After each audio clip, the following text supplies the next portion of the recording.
Драги гледачи, денеска се наоѓаме на фармата на Љупчо Бабановски од прилепското село Мало Коњари, кој што со производството на своите млечни производи стана на далеку познат и признат земјоделски бренд од овој крај.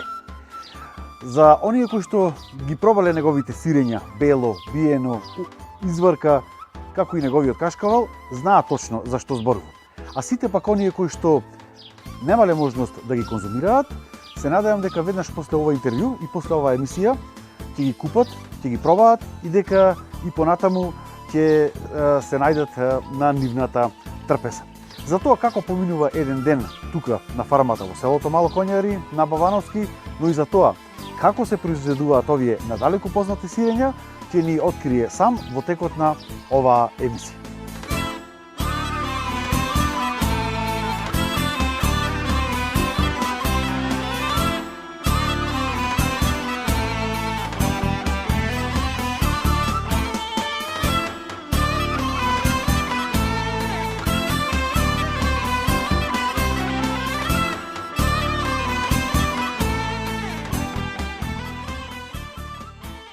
Како што најавивме, се наоѓаме во домот на Љупчо и Елица Бабановски во селото Мало Коњари, кои што ги произведуваат едни од најпознатите сирења и млечни производи во овој регион. Елица, Љупчо, добре дојдовте во нашата емисија. Добре, ве најдовме. Како што најавив, се занимавате со краварство и производство на млечни производи, пред се сирење. Колку години се занимавате со оваа работа и како започна целата приказна на Љупчо Бабановски околу краварството и производството на млеко и млечни производи? Најпрво да ве поздравам вас и вашата екипа, екипата на Инфо Компас, и да ви посакам топло добре дојде. Благодариме. Почетоците, самите почетоци беа некаде околу 2000-та година или поточно 1998 година, кога ја купивме и првата крава. Тогаш беше така, ако може да се каже, почетокот. Во тоа време брат ми беше вработен во тогаш на Гоимбес 11 октомври, и јас во Тутунски комбинат Пријеп, каде се уште работам. Мајка ми и татко ми се занимаваа со Шнајдерлук, уствари не се занимаваа, туку напорно работеа и беа успешни во тоа што го работат и остваруваа добар приход. Паралелно со тоа, во тоа време се занимававме и со трговија на коли, на возила, па така да немавме голема потреба да се занимаваме со земјоделие или со сточарство. Во тоа време, околу 2000-та година, во Мало Коњари, скоро секоја куќа или секоја куќа се занимаваше со млекопроизводство или со чување на крави на стока. Бевме само ние или уште можеби уште 2 или 3 куќи кои во тоа време нема крави. Значи Мало Коњари од секојаш во Мало Коњари од секојаш било најразвиено млекопроизводството, за разлика од другите села. Зборувам за Пријепска општина, додека Битолска општина е многу поразвиено сточарството и млекопроизводството. Во Пријепска општина, значи Мало Коњари водеше во таа работа. Значи само ние, кажав, и неколку можеби куќи во селото не чуваме крави. Како дојде до идеја за да почне да занимава со оваа работа? Па тоа беше по наговор од мајка ми, тогаш првата, кога ја купиме првата крава, со изговор дека да имаме млеко за домашни потреби. Тогаш во тоа време моите деца и децата од брат ми беа мали, па така имавме поголема потреба од млеко. Значи за кратко време после тој разговор купивме една крава и нешто за телето, нешто за нашите потреби за дома, значи ги задоволуваше. Тогаш и таа крава не беше многу млечна, беше некаде околу 20 литри млеко. Ги задоволуваше нашите потреби за домашна употреба. Али немаше доволно за да се прави сирење исто за домашна употреба. Па исто тогаш мајка ми пак не говори да купиме уште една крава и за сега да има веќе да се прави сирење исто за домашна употреба. Практично на целиот овој бизнис иницијатор е вашата мајка. Да, така беа почетоците. Значи, од која ја купивме втората крава, имаше значи доволно млеко за да се прави сирење исто за домашна употреба, значи тогаш во тоа време никако не размислуваме да се развиваме во овој правец на сточарството. Кога ја купиме втората крава, значи стана 2 крави, работата околу кравите стана и одржувањето, нивното одржување и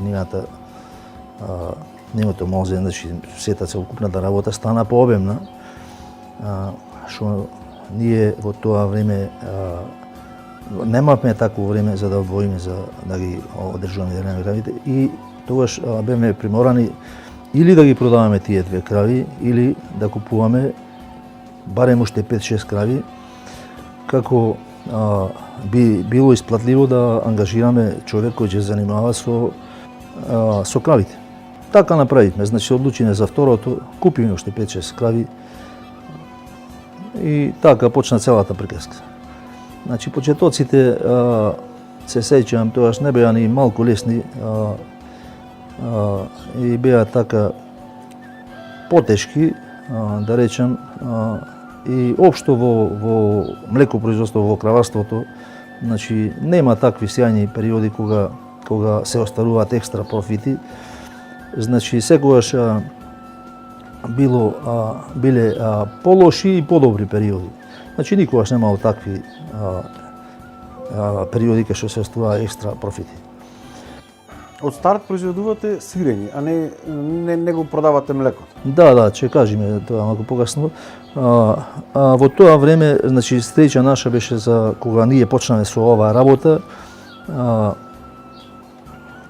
Среќа имавме што беа тие малку подобри периоди. Значи концентратор беше со некоја цена која беше исплатлива во споредба со цената на млекото и тоа знаеме дека работната сила ја имаше повеќе и беше далеку поевтина колку што е денес и така некако беше исплатливо тоа производство. Потоа следуваше еден уште подобар период, тоа беше моментот кога со работа започна шведската млекара, која за жал траеше многу кратко, али доволно долго за да народот кој се занимава со стока или нови сточари увидат дека тие кога почнаа со работа драстично ги зголемија откупните цени на млекото и значи тоа производство беше тоаш најисплатливо и луѓето се прелага на зедоа кредити од банките, купија крави, направија штали и започнаа со производство на млеко. Знаеме дека една грлана крава се малку скапа инвестиција, значи тогаш беше една крава 4-4.500, во тоа време беа марки, не беа евра. Значи за едно стадо се оформи со крави од 10 на 15 крави грла говеда и штали некаде треба 6, некаде па може и околу 100.000 евра. Значи луѓето ги зедува кредити од банките и започнаа со производство, али за жал шведската млекара прекина со работа и останаа многу неисплатени средства према кооперантите, према нивните кооперанти, што луѓето беа во безизлезна ситуација и мораа да ги продаваат тие крави, така да останаа без крави, без работа и нормално без пари. Кога ние почнуваме со оваа работа, луѓето во нашата околија гледаа со неверување и беа скептици дека ние ќе успееме во оваа намера која веќе сме ја зацртале. Али јас по природа сум така упорен човек и мислам дека сето она кое ќе го зацртам како план, мислам дека мора да се оствари. али при тоа секако дека моите планови, моите жилби секогаш се во корелација со она возможното, она реалното и мислам дека упорноста мислам дека игра голема улога и голем фактор во дали во нешто ќе успеете или не. Упорноста кај мене ја има од секогаш ја има до ден денес и мислам дека и од сегашна гледна точка од оваа временска дистанца, значи мислам дека успеавме во тоа што тогаш пред многу години го зацртавме како план. Па сега веќе немаме дилема во кој правец треба да се развиваме и да тераме. Значи сега е како она народната бабата дала еден грош да се фати нагоре, давала 5 да се пушти, али нема назад. Значи накратко тоа се почетоците на нашиот фамилиарен, ете да речем, бизнис. Каде се на почетокот го пласиравте свирењето? Значи од самиот почеток, од самото купување на првата крава, фактички на втората крава, ние нашето производство, нашето млеко го преработуваме во сирење. На почетокот и тоа не беа и големи количини на сирење, али најбитен фактор во продажбата во производството на сирење е квалитетот на сирењето. Ако имаш квалитет на сирењето, тоа ќе има и пласман. Па така, не знам јас во овие 25 години да сме имале проблем со пласманот на сирењето. Се вади пред се квалитет, после многу полесно за продажба. Тогаш продажбата се вршеше во низ трговската мрежа на изградот. Ги имаше нашите производи во продавниците уште од самиот почеток. Колку моментално сега имате крави и ако не е тајна, колку литри дневно се произведуваат млеко? Сега имаме околу 80 така нешто грла на говеда, значи тоа е вкупната бројка мало големо и зошто тајна се произведува некаде од 500 до 700 литри на млеко. Значи тоа е целокупното производство на млеко кое го преработуваме кај нас во нашите капацитети и се дистрибуира до продажните места. Она што имав можност да го видам како еден интересен фактор дека ме запознававте со фармата и производството е тоа дека над секоја крава има имиња. И тоа не е обични имиња, пример порано знаевме можеби онака народски кравите ги викаат Ѓурѓа, Ружа, Зора, Митра, сега нешто имате Агнеса, Ванеса, Шакира. Да, убаво сте забележале, значи над секоја крава има табла на која се испишани податоци за грлото. Значи тоа е еден вид како лична карта што ја имаме ние, една лична карта за самото говедо, каде што постои најгоре името на кравата, а потоа е ушната маркица која единствена бројка која е заведена таму во регистарот на говеда во Министерството за земјоделие. И тие две ставки значи не се менуваат на таблата се додека е живо говедото. А кумот кој е немињата? А долните податоци, значи кога е кравата водена и кога е кравата отелена, тие значи се менливи, се менуваат со текот на времето, значи зависно кога кравата се води, кога се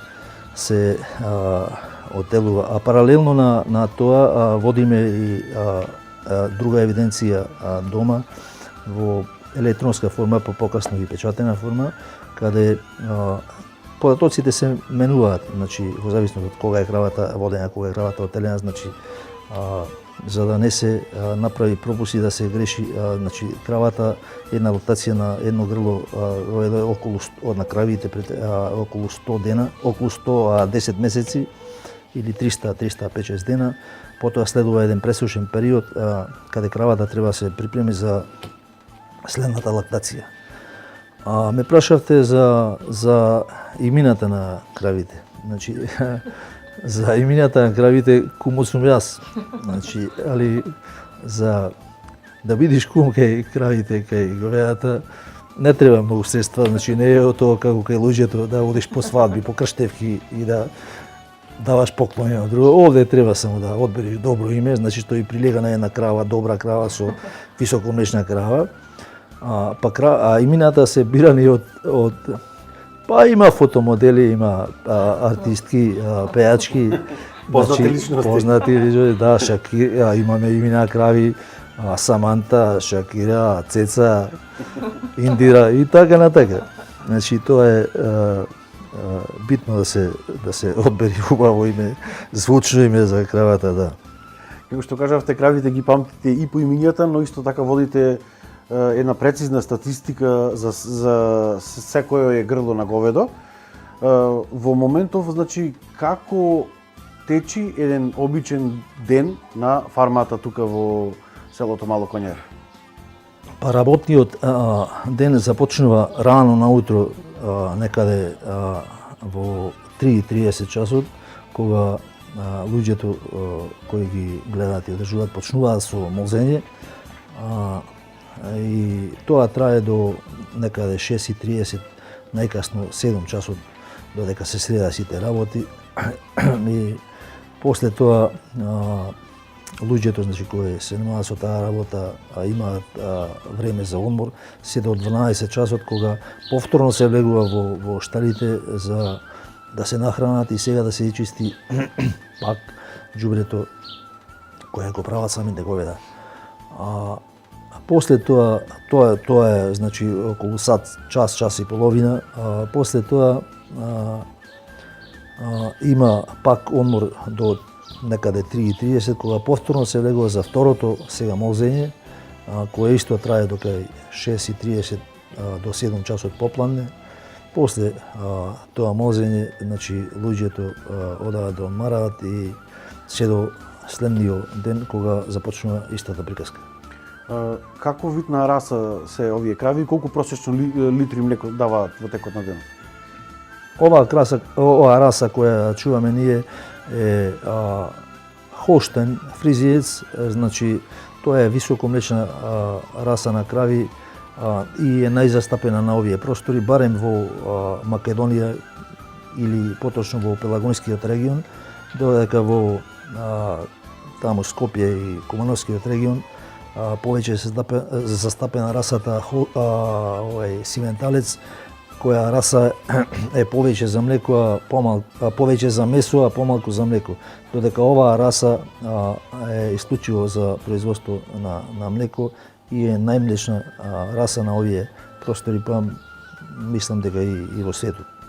Откако ќе заврши процесот на молзење, што имавме можност исто така да го видиме, рековте 500 до 700 литри во текот на денот, се носат во производствениот погон и тука се произведуваат бело сирење, познатото биено сирење од овој крај, изврка, исто така и кашкава. Да, нашите производи се тие, од кога ќе се донеси млекото во... Значи, исклучиво работиме само со наше млеко, од наше производство, значи не откупуваме млеко од други фарми, значи работиме само со наше млеко. Значи, од кога се измози млекото, се носи во простор каде се произведува сирењето и се работи. Сирењето се работи на, значи, на традиционален начин, каде претежно е изработката рачна и не дозволува никакви примеси или додатоци во сирењето. Значи, нашите производи се исклучиво чисто млеко, во нашите производи се содржи млеко, маја и сол и ништо друго. Значи нема додатоци, нема мешавини, Значи, 100% природно, 100% млеко. Да, тоа е традиционален начин на производство. Сега тоа зрењето на бијаното сирење малку е поизменето од, да речем, традиционалниот начин како што се работело некогаш на времето, кога требало 21 ден да стои. Па тогаш го чувале надвор на сонце за 21 ден за да зрее сирењето, па изложено на надворешни влијанија, па и малку, мислам дека не е тоа хигиенски. Сега зрењето на бијаното сирење се врши во комори, со топли комори, значи И така. Се произведува сирење буквално секој ден тука, од сите врсти. И изврката. Да, секој ден е истата работа. Колку литри е потребно млеко за бело сирење?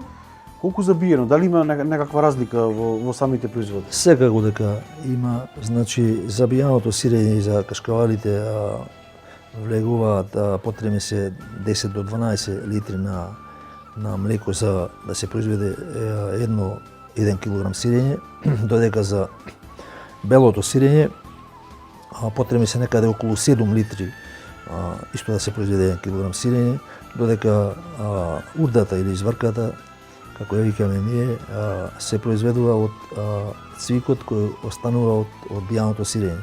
Таа е полномасна изврка која е најдобра од бијаното сирење. Значи, изврка се произведува и од белото сирење, од цвиката од белото сирење, али таа не е толку квалитетна, таа е малку со покиселка вкус и не е толку мрсна како изврката од бијаното сирење. Значи, имаме првокласна изврка полномасна. Колка временски период треба да помине од процесот што имавме можност да го видиме на производство, па се до процесот на конзумација? Па од кога ќе направи сирењето, значи тоа е различно за белото и различно за бијаното сирење.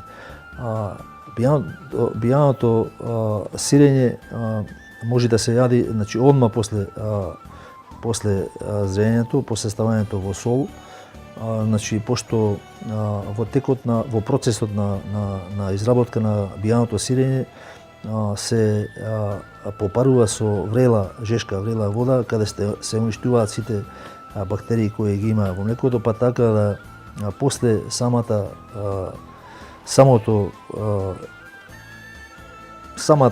изработка на самиот производ може да се јади одма.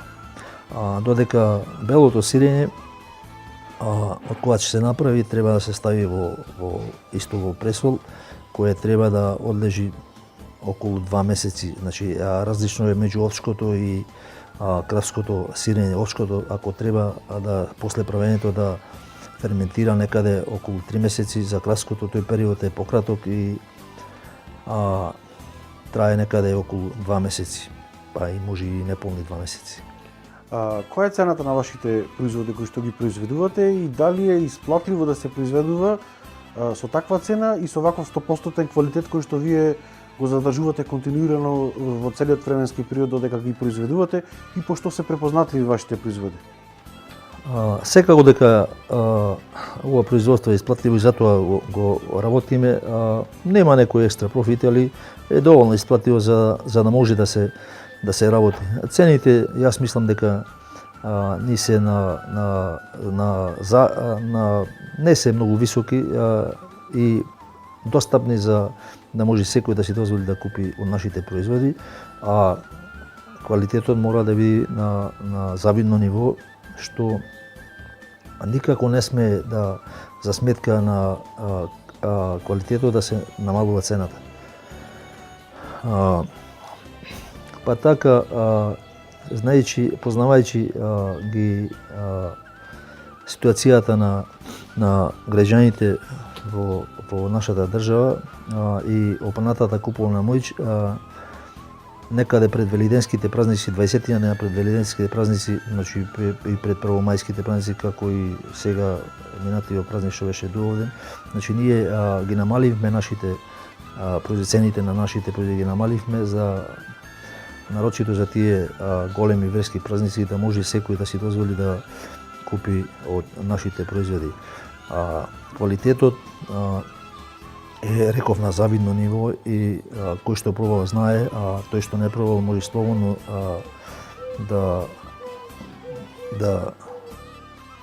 тој што да го посети вашиот дујчен, кој што го отворивте неодамна во новата катна гаража покрај градската река.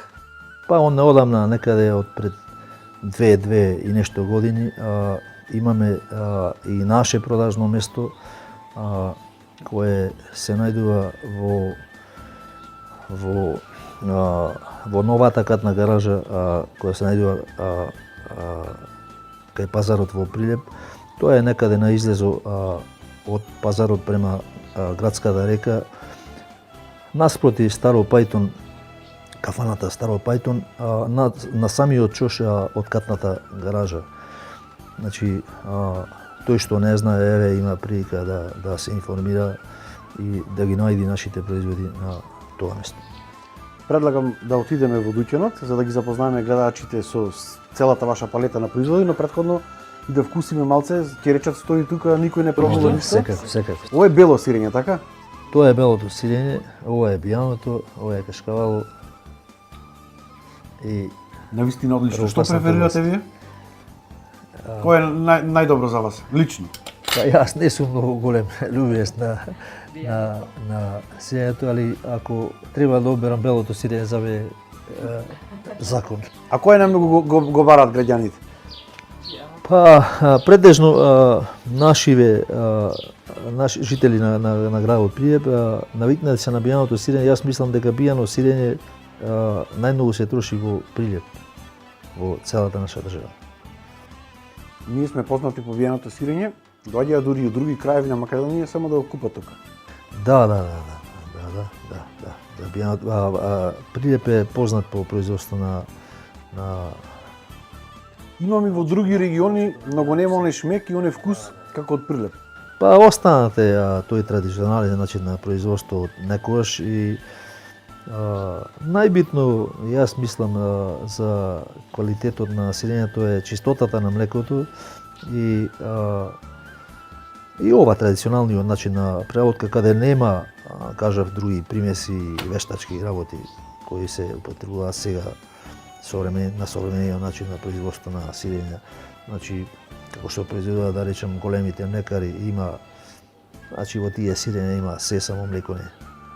Сега, како завршиме со разговорот, може и да наздравиме нормално и да ги пробаме сите ваши Сега, производи. ајде да живееме, да остане здрави, живи, па да се гледаме и во иднина со нови проекти во правец на ова, кое го започнавме пред 25-6 години. Да, и со нови производи. Сега. Ајде да отидеме во дуќанот и да ги запознаеме гледачите. Дојдовме во дуќанот, кој што е лоциран во новата катна гаража, покрај градската река. Тука се сите ваши производи изложени. По што се препознатливи вашите сирења? Па, нашите сирења се препознатливи по тоа што имаат изворенен вкус и се добри за консумација, за јадење. И се, кажав, се произведуваат на традиционален начин, каде што во нашите производи случајно има само чисто млеко, маја и сол, што без никакви примеси и без никакви додатоци. Значи, тоа се чисти производи од природно свежо млеко. Исто се така и сертифицирани? Да, од пред неколку години, веќе 3-4 години, нашите производи се сертифицирани и брендирани и имаат име и имаат декларација на секој производ, така и се препознатливи кај нашите муштери, кај нашите купувачи под името млечни производи Бабан. Ова е нашиот продажен центар, кој се најдува на, како што кажа, во новата катна гаража на излезот од пазарот према градската река, наспроти Старо Пајтон, одма на чошот во новата катна гаража. Кои се ините планови на Бабан? Па секако дека има едни планови за иднина. Најпрво се прави анализа на досегашното сработено, значи ако тоа е оди во нагорна линија, значи ако има резултати од сето работење, значи нормално е да се прават планови за иднина. Така и ние имаме во догледно време планови кои рачунаме да ги оствариме во иднина. Тоа се градење на нова посовремена штаба за околу 100 грла. Сега технологијата и техниката е појдена далеко напред, каде што има роботи за молзење која намалува работната сила што е потребна за да се произведе млеко. И секако дека на кровот на горе на новите штали, на новата фарма, планирано да има и сончеви колектори за производство на електрична енергија. Знаеме дека електричната енергија е голем фактор и влијае на формирањето на цената на секој производ, па така на секој производ, па така и на нашите производи, значи цената на струјата зазема голема улога, голема улога. И рачунаме да произведуваме и струја за нашите потреби.